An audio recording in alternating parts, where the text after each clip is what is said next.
तो कोई भी क्षेत्र अभाज्य क्षेत्र या प्राइम फील्ड कहलाता है यदि उसमें कोई भी उचित उपक्षेत्र विद्यमान नहीं होता है। उचित उपक्षेत्र का मतलब क्या था? एक प्रॉपर फील्ड ना हो। प्रॉपर फील्ड, हमने दो टॉपिक किए थे, प्रॉपर फील्ड और इम्प्रॉपर फील्ड के बारे में।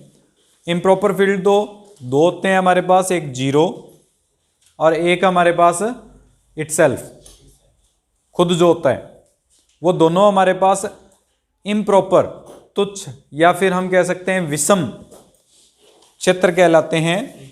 और उनके अलावा अगर कोई भी उपसमुच्चय इस प्रकार से ले लिया जाए कि वह उपसमुच्चय क्षेत्र की सभी शर्तों का पालन करता है तो उसे हम प्रॉपर या उचित उपक्षेत्र कहते हैं। अगर कोई भी क्षेत्र ऐसा हो जिसके उचित उपक्षेत्र विद्यमान नहीं हो तो उसे हम अभाज्य क्षेत्र कहेंगे। कोई भी हमारे पास, जैसे Q हमारे पास एक क्षेत्र है Q प्लस गुना Q का कोई भी उचित उपक्षेत्र विद्यमान नहीं है। Q परिमेय संख्याएं हैं। परिमेय संख्याओं के लिए योग और गुणा में अगर बात की जाए तो योग और गुणा में जो क्षेत्र बनता है वो एक क्षेत्र की सारी कंडीशंस को सेटिस्फाई करेगा, क्षेत्रजन्य फील्ड की सभी कंडीशंस को सेटिस्फाई करेगा, रेशनल नंबर्स में एडिशन और मल्टीप्लिकेशन। लेकिन इसका ऐसा कोई सबसेट नहीं है जो फील्ड को डिफाइन कर दे। ऐसा कोई सबसेट, जैसे इसका सबसेट Z बनता है, इसका सबसेट नेचुरल नंबर बनता है, इसका सबसेट होल नंबर बनता है, बट वो कोई भी फील्ड की कंडीशंस को सेटिस्फाई नहीं करता। एक मॉडेम डिफाइन कर दें ZP, तब वह एक फील्ड को डिफाइन कर सकता है, बस वो एक स्पेसिफिक कंडीशन है। अदरवाइज कोई भी इसका हमारे पास सबसेट लेके चलें तो वो सबसेट फील्ड की कंडीशंस को सेटिस्फाई नहीं करता। इसका मतलब इसका कोई भी उपक्षेत्र, उचित उपक्षेत्र विद्यमान नहीं है। अगर उचित उपक्षेत्र विद्यमान नहीं है तो यह एक अभाज्य क्षेत्र है। वास्तविक संख्याओं के लिए लेके चलें तो वास्तविक संख्याओं में Q सबसेट है, क्षेत्र की सारी कंडीशंस को सेटिस्फाई करता है। इसका मतलब वास्तविक संख्याएं अभाज्य क्षेत्र नहीं है। ठीक है, परिभाषा लिख लीजिए, करने की जरूरत नहीं। इसमें हमें सिद्ध करना है कि Q क्षेत्र है लेकिन अभाज्य क्षेत्र है। अभाज्य क्षेत्र है, इसका मतलब इसका कोई भी उचित उपक्षेत्र विद्यमान नहीं होगा। एक प्रॉपर हमारे पास कोई भी सब फील्ड इसमें अवेलेबल नहीं है, ये हम प्रूफ करेंगे। इसको प्रूफ करने के लिए माना हम लेट करके चलते हैं कि F जो है वो सबसेट है Q का, एंड F जो है वो एक फील्ड है, क्षेत्र है। हम ये प्रूफ करेंगे कि F इसका प्रॉपर सब फील्ड नहीं है। अगर प्रॉपर सब फील्ड नहीं है तो या तो F फाई के बराबर होना चाहिए और या फिर यानी F 0 के बराबर होना चाहिए या F Q के बराबर होना चाहिए। दोनों में से एक कंडीशन को डिफाइन करेगा। अगर F 0 के बराबर ले लें तो डायरेक्ट प्रूफ हो गया, इम्प्रॉपर हो गया भी। अगर हम F को डायरेक्ट ये लेके चल लें कि ये 0 के बराबर है, सिर्फ अकेला 0 एलिमेंट इसमें विद्यमान है, तो इसका अर्थ ये हो गया कि ये अपने आप प्रूफ है। हमें इसको प्रूफ करने की जरूरत नहीं, क्योंकि 0 एलिमेंट से बना हुआ जो सेट होता है वो ऑलवेज इम्प्रॉपर सबसेट होता है, सब फील्ड होता है। अगर इम्प्रॉपर सब फील्ड होता है तो ये इम्प्रॉपर सब फील्ड की डेफिनेशन को क्लियर कर गया। हमें इसको आगे प्रूफ करने की जरूरत नहीं रहेगी। हम इसके लिए ये मान के चलते हैं कि F 0 के इक्वल नहीं है, 0 सेट के इक्वल नहीं है। इसका मतलब कोई ना कोई एलिमेंट इसमें जरूर होगा। अब कोई ना कोई एलिमेंट होगा तो तत्समक होना कंपलसरी है, फील्ड में आइडेंटिटी कंपलसरी है। मल्टीप्लिकेशन के लिए आइडेंटिटी 1 मान के चलते हैं, इसका मतलब 1 जो होगा वो F में विद्यमान होगा। अगर 1 F में विद्यमान है तो 1 + 1 भी F में विद्यमान होगा, 1 + 1 + 1 भी F में विद्यमान होगा। इस प्रकार से अगर n एलिमेंट्स को ऐड करते जाएं तो n भी हमारे पास F में विद्यमान होगा और -n भी जो हमारे पास F में विद्यमान होगा। इसका मतलब इसमें पूर्णांक संख्याएं जितनी भी होंगी वो सारी की सारी विद्यमान होंगी। अगर ये फील्ड है तो फील्ड की कंडीशन के लिए हमारे पास ये दो पार्ट्स लेके चले थे कि ए और बी अगर क्यू के एलिमेंट लेके चलेंगे और ये फील्ड होने के कारण ए बी इनवर्स भी किसका एलिमेंट बनेगा, क्यू का एलिमेंट बनेगा। अब अगर ये मान लिया जाए क्योंकि एफ सबसेट है क्यू का, हम ये कंसिडर कर लें कि ए बी इनवर्स जो है वो क्यू का एफ का भी एलिमेंट है, क्योंकि एफ भी तो एक फील्ड को डिफाइन कर रहा है। अगर एफ एक फील्ड को डिफाइन कर रहा है तो ए बी इनवर्स जो होगा वो एफ का भी एलिमेंट जरूर बनेगा, एफ में भी हमारे पास विद्यमान होगा। अगर एफ में विद्यमान है तो इसका अर्थ हुआ कि ए और बी जो होंगे वो एफ के भी एलिमेंट्स बनेंगे। हम एलिमेंट तो लेके चल रहे थे क्यू का, ए और बी क्यू के एलिमेंट हैं, हम प्रूफ कर रहे हैं कि ए और बी एफ के भी एलिमेंट को डिफाइन करता है। इसका मतलब क्यू जो है वो सबसेट होगा किसका, ऊपर तो हम लिख रहे हैं कि एफ सबसेट है क्यू का, और अभी अभी हमने ये लिखा कि क्यू सबसेट है एफ का। दोनों को अगर कंबाइन करें तो क्यू और एफ बराबर हो जाएंगे, और क्यू और एफ बराबर हैं तो इसका मतलब इम्प्रॉपर सबसेट बन जाएगा, यानी क्यू का कोई भी प्रॉपर सबफील्ड नहीं हो सकता, सारे के सारे इम्प्रॉपर सबफील्ड हैं। क्यू एक अभाज्य क्षेत्र को परिभाषित करता है, जो हमें इस एग्जाम्पल में प्रूफ करना था। 2021 में जो 12 नंबर का सवाल आया था वो कुछ इस रूप में था। पहला पार्ट तो ये था कि आर एक वलय है, रिंग है, उस रिंग के लिए एक पार्ट तो ये प्रूफ करना था minus a into B is equals to minus of a b equals to a into minus b के equal, where a and b both are belongs to R. ये हमने थ्योरम फर्स्ट एक्सरसाइज में या first chapter में की थी, starting theorem थी। Second part जो इसमें आया था 6 मार्क्स के दो पार्ट आए थे इसमें, ये भी 6 मार्क्स का था और ये भी 6 मार्क्स का था। ये 6 मार्क्स का क्वेश्चन कुछ इस फॉर्म में है, फाई R2S में एक मॉर्फिज्म है, मॉर्फिज्म यानी समाकारिता, समाकारिता की कंडीशन को ये सेटिस्फाई करता है। तो उस स्थिति में हमें प्रूफ करना था फाई ऑफ माइनस ए जो होगा वो माइनस फाई ऑफ ए के बराबर होगा, जहां ए है वो आर का एलिमेंट है। ये हमें सिद्ध करके दिखाना है। इसमें 6 नंबर का ये आया हुआ है 2021 के अंदर पेपर जो हुआ है अभी भी। इसको प्रूफ करने के लिए, क्योंकि ये बुक में क्वेश्चन नहीं दिया हुआ, डायरेक्टली पूछा हुआ है, इसलिए मैं इसको बता रहा हूँ। इसको प्रूफ करने के लिए हमें ये पता है कि F of phi of zero हमेशा जीरो डैश से संबंधित रहता है। यहाँ फाई ऑफ जीरो का मतलब क्या है, आर और एस दोनों ही हमारे पास वल्य हैं। अगर आर और एस दोनों वल्य हैं तो आर का जीरो एलिमेंट एस के जीरो एलिमेंट से रिलेटेड रहता है, हमेशा शून्य अवयव से ही संबंधित रहेगा। अगर आर का शून्य अवयव जीरो और एस का शून्य अवयव जीरो डैश से लिखा जाए तो इसका मतलब फाई ऑफ जीरो जो होगा वो हमेशा जीरो डैश के इक्वल आएगा। ये कंडीशन अप्लाई होती है। अब इस फाई ऑफ जीरो को हम ये लिख सकते हैं ए प्लस माइनस ए, क्योंकि ए में अगर माइनस ए जोड़ेंगे, ए का योज्य प्रतिलोम है, हमारे पास जीरो आएगा। फाई एक समाकारिता है, समाकारिता है तो समाकारिता की शर्त के अनुसार phi of A plus phi of minus a बराबर जीरो डैश लिखा जा सकता है। ये कंडीशन बनती है, समाकारिता की शर्त थी।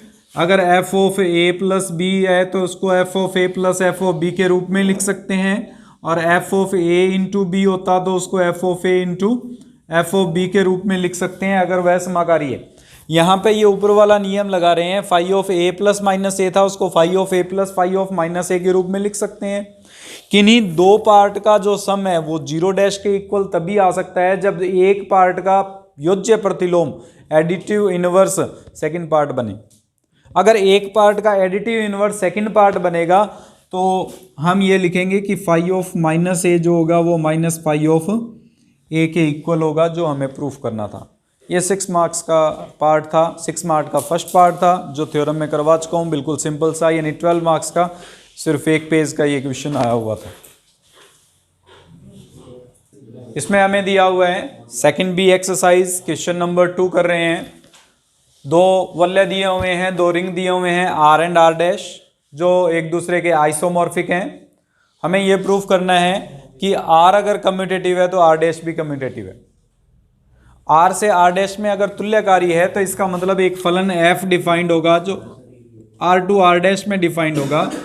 ये फलन अकेकी भी होगा, आच्छादक भी होगा और समाकारिता की कंडीशन को भी पालन करेगा। समाकारिता की condition f of A plus b बराबर f of A plus F of b और F of A into b बराबर f of A into F of B को डिफाइन करेगा। हमें इसमें प्रूफ करना है कि अगर आर क्रम विन्मय है, अगर आर क्रम विन्मय है, प्रूफ कर रहे हैं इसका, तो ए और बी अगर दो एलिमेंट आर के लेके चलेंगे तो ए इंटू बी, बी इंटू ए के इक्वल आएगा, तभी वह क्रम विन्मय वलय हो सकता है। हमें प्रूफ करना है कि आर डैश भी क्रम विन्मय है। आर डैश को क्रम विन्मय प्रूफ करने के लिए आर कम्यूटेटिव है, आर डैश को कम्यूटेटिव प्रूफ करने के लिए हम F of A into F of B लेके चलेंगे। हम लेट करके चलते हैं, ये दोनों आर डैश के एलिमेंट हैं और F of A into F of b की वैल्यू कैलकुलेट करेंगे। अगर ये f of b into F of a के इक्वल आ जाए तो कम्यूटेटिव की कंडीशन है, अदरवाइज नहीं है। सिंपल है, आइसोमॉर्फिक की कंडीशन जो थी उसके अकॉर्डिंग इसको F of A into B लिख सकते हैं, तुल्यकारिता या समाकारिता कह दीजिए आप। इस एफ ऑफ ए बी को एफ ऑफ बी ए लिख सकते हैं, इस एफ ऑफ बी ए को वापस से हमारे पास f of b into F of a लिखा जा सकता है, अर्थात f of A into F of b बराबर है f of b into F of a के आर डैश बी क्रम विन्मय है। सिद्ध हो गया ये। इसी प्रकार एक और पार्ट दिया हुआ है इसमें, उसमें प्रूफ करना है कि अगर आर तत्सम की वलय है तो आर डैश भी तत्सम की वलय होगा। तत्सम की वलय, तत्सम की वलय का मतलब होता है उसमें तत्समक विद्यमान है, आइडेंटिटी उसमें एग्जिस्ट करती है। अगर आइडेंटिटी एग्जिस्ट करती है तो बी पार्ट में हम इसमें माना ई आर का तत्समक है, यानी हम लेट करके चलते हैं कि जो आइडेंटिटी है हमारे पास वो ई है, आर के लिए आइडेंटिटी ई है। हम ये प्रूफ करेंगे कि आर डैश के लिए भी आइडेंटिटी एग्जिस्ट करती है। अब आर डैश के लिए आइडेंटिटी एग्जिस्ट करने के लिए अगर ई आर का तत्समक है तो ए इंटू ई जो होगा वो ए के इक्वल होगा, जो इक्वल आएगा ई इंटू ए के। हम इसमें f of A into F of e को डिफाइन करेंगे। अगर ये एफ ऑफ ए के इक्वल आ जाता है तो एफ ऑफ ई इसका तत्समक हो जाएगा, और एफ ऑफ ई अगर तत्समक है तो एफ ऑफ ई एग्जिस्ट करता है हमारे पास आर डैश में, जिसके कारण एफ ऑफ ई आइडेंटिटी हो जाएगी। प्रूफ करने के लिए वही कंडीशन हमारे पास f of A into e f of a के equal. Similarly f of e into F of a को डिफाइन करोगे एफ ऑफ ई ए, क्योंकि समाकारिता की शर्त है एफ ऑफ ए के बराबर आ जाएगा, अर्थात f of A into F of e बराबर एफ ऑफ ए बराबर f of a e into F of a. F of e belongs to R dash का तत्समक है। अगर आर डैश का तत्समक है तो इसका अर्थ ये हो गया कि आर डैश तत्समक की वलय है। एक रिंग विद यूनिटी है, अगर आर एक यूनिटी रिंग विद यूनिटी है तो आर डैश भी एक रिंग विद यूनिटी होगा, यानी तत्समक विद्यमान होगा। तो हमें सिद्ध करना है कि आर डैश भी एक पूर्णांकीय प्रांत होगा, यानी आर अगर इंटीग्रल डोमेन है तो आर डैश भी एक इंटीग्रल डोमेन है, ये हमें प्रूफ करना है। अभी अभी हमने प्रूफ किया था कि अगर आर क्रम विन्मय तत्सम की वलय है तो आर डैश भी क्रम विन्मय तत्सम की वलय है। हमारे पास जो पूर्णांकीय प्रांत की परिभाषा थी उसके अनुसार क्रम विन्मय तत्सम की वलय जो शून्यभाजक रहित हो, यानी commutative unit with ring which is without zero divisor is called as a integral domain. तो अब हमारे पास जब पता है कि आर क्रम विन्मय तत्सम की वलय है तो आर डैश भी क्रम विन्मय तत्सम की वलय होगा, ये तो डेफिनेट हो गया। फर्स्ट ए और बी है जो पार्ट किया था उसके अकॉर्डिंग। हमें सिर्फ इतना प्रूफ करना है कि आर अगर शून्यभाजक रहित है तो आर डैश भी शून्यभाजक रहित होगा। अगर आर डैश भी शून्यभाजक रहित हो जाता है तो इसका अर्थ होगा कि पूर्णांकीय प्रांत है। इसको प्रूफ करने के लिए हम यहाँ पे लेके चलते हैं, माना ए और बी आर के एलिमेंट्स हैं कुछ इस प्रकार से कि a into B is equals to 0 implies either a equals to 0 और b इक्वल्स टू 0। तभी ये शून्यवाचक रहित होंगे, या तो a 0 के बराबर होगा या b 0 के बराबर होगा। हम f of a into F of B को परिभाषित करेंगे, बराबर लेके चलेंगे इसको 0। हम ये चेक करेंगे क्या एफ ऑफ इन दोनों में से 0 जो कंडीशन है वो या तो एफ ऑफ ए बराबर 0 बने या एफ ऑफ बी बराबर 0 बने, तभी ये कंडीशन बनेगी, अन्यथा ये 0 के बराबर नहीं आएगा। इसको प्रूफ करने के लिए यहां लिखेंगे हम F of A into B is equals to 0। अब हमें पता है कि f अकेकी है। अगर f अकेकी है तो f ऑफ ए बी का मान जो है वो 0 के इक्वल तभी आ सकता है, 0 डैश लेके चलेंगे, 0 डैश के इक्वल तभी आ सकता है जब ये जो मान है वो भी 0 हो, अन्यथा ये पॉसिबल नहीं हो सकता। यानी 0 का ही रिलेशन हमारे पास किससे बनता है, हमेशा 0 अवयव से बनता है, और किसी का नहीं। अगर और किसी का हो तो कर्नल ऑफ f में जरूर काउंट होता है, लेकिन यहाँ पहले से कह रखा है f जो है वो तुल्यकारिता है। तुल्यकारिता का मतलब 1-1 भी है, ऑन-टू भी है और मॉर्फिज्म की कंडीशन को सेटिस्फाई करता है। 1-1 का मतलब सिंगल का रिलेशन सिंगल से बनता है, सिंगल का रिलेशन सिंगल से मतलब है कि हमारे पास 0 का रिलेशन ही 0 से बनेगा और किसी एलिमेंट का 0 से रिलेशन नहीं बनेगा। अब ये जो एफ ऑफ ए बी है वो 0 डैश के इक्वल तभी आ सकता है जब A B is equals to हमारे पास क्या बन रहा हो, 0, और ए बी का मान 0 अभी अभी हमने किया है, ये तभी पॉसिबल होता है जब ए का मान 0 हो या फिर बी का मान 0 हो। अगर ए का मान 0 है तो एफ ऑफ ए की जो वैल्यू होगी वो 0 डैश होगी, या फिर अगर बी का मान 0 है तो एफ ऑफ बी की वैल्यू किसके इक्वल आएगी, 0 डैश के, क्योंकि 1-1 है, 1-1 है तो एक का एक से रिलेशन बनेगा। ये एलिमेंट अगर 0 बन जाए तभी ये 0 डैश से रिलेट कर सकता है, अन्यथा कर नहीं सकता।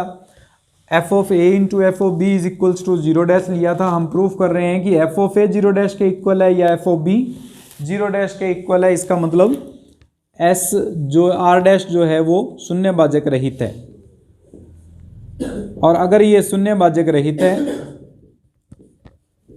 तो पहले जो कंडीशंस थी वो हमने की थी, उसके अनुसार आर डैश भी पूर्णांकीय प्रांत है।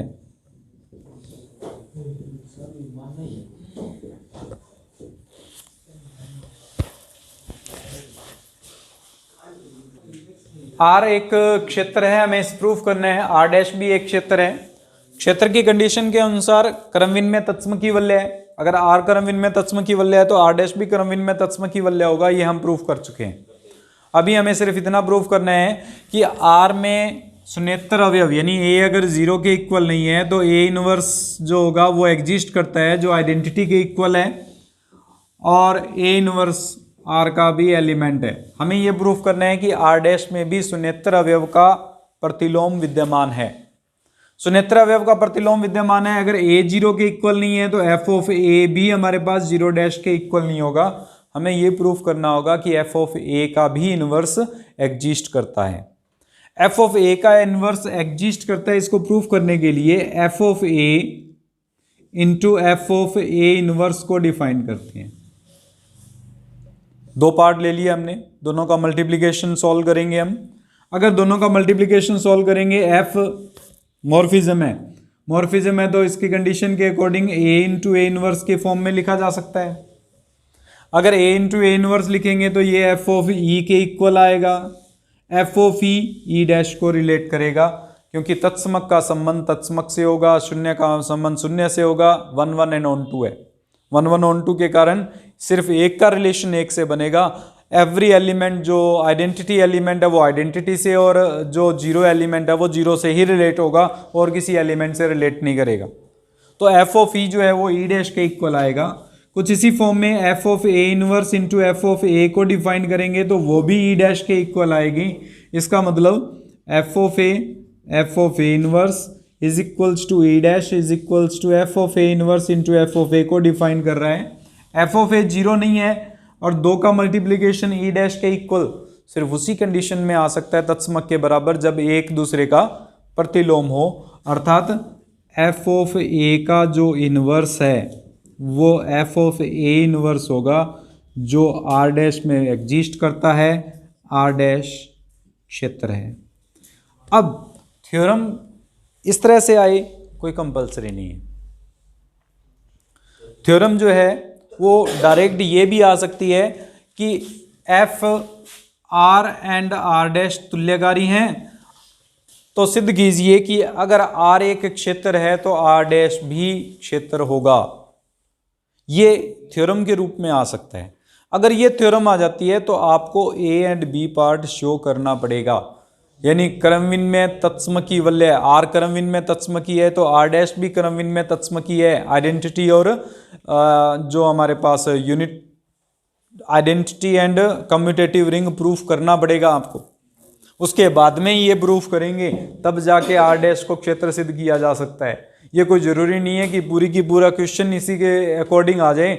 नॉर्मल अगर ये क्वेश्चन लिख दिया जाए आर तुल्यकारी आर डैश के सिद्ध कीजिए कि आर एक क्षेत्र होने पर आर डैश भी एक क्षेत्र होगा, तो आपको ए पार्ट और बी पार्ट इस क्वेश्चन का कंप्लीट करना है। उसके बाद में ये डी पार्ट कंप्लीट करना है। अगर पूर्णांकीय प्रांत का आ जाए कि डी आर एक पूर्णांकीय प्रांत है, सिद्ध कीजिए आर डैश भी पूर्णांकीय प्रांत होगा, तो भी हमें वही पार्ट करना पड़ेगा। आपको ए एंड बी पार्ट क्रमविन में तत्समकी वलय सिद्ध करना पड़ेगा। उसके बाद में ये कंडीशन अप्लाई करनी पड़ेगी। यानी थ्योरम 4 मार्क्स में डायरेक्ट सिंपल सा एक पार्ट न देके, एक पार्ट देके उसके तीनों कंडीशंस को एक साथ पूछ सकता है। ठीक है, ये हमारा क्वेश्चन नंबर 2 था।